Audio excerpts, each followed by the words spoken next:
২০০৭ সালে ঢাকা সিটি কর্পোরেশনে নির্বাচন হবার কথা থাকলেও ৭ বছর কোনো নির্বাচন হয়নি। অবশেষে নানা জল্পনা কল্পনার পর হঠাৎ করেই নির্বাচনের প্রস্তুতি চলছে। উত্তরে ৩৬টি এবং দক্ষিণে ৫৬টি ওয়ার্ড নিয়ে ২ সিটি কর্পোরেশনে এরই মধ্যে মেয়র প্রার্থীও নির্ধারণ করেছে আওয়ামী লীগ। তবে বিএনপির ক্ষেত্রে তার পুরোটাই উল্টো। প্রশ্ন দাঁড়িয়েছে নির্বাচনের জন্য সুষ্ঠু পরিবেশ, ভোটার তালিকার স্বচ্ছতা এবং সকল দলের অংশগ্রহণে সমতল অবস্থান আছে কিনা।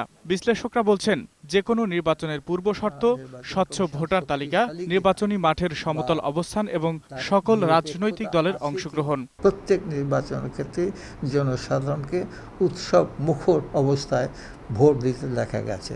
সুতরাং এই পরিবেশটা তৈরি করা দরকার এবং এই পরিবেশটা তৈরি করতে হলে সরকারের যেমন ভূমিকা আছে তেমনি সবথেকে বড় ভূমিকা হলো নির্বাচন কমিশনের ভূমিকা।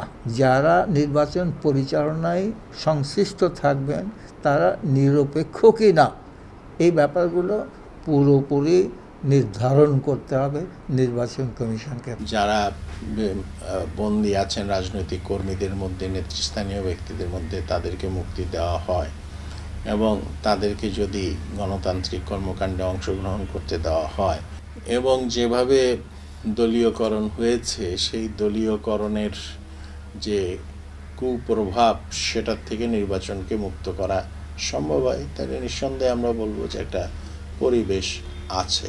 সরকারের অবস্থান সুদৃঢ় বলে নির্বাচনের আয়োজনে বেশ ঘটা চলছে এমন মনে করছেন তারা।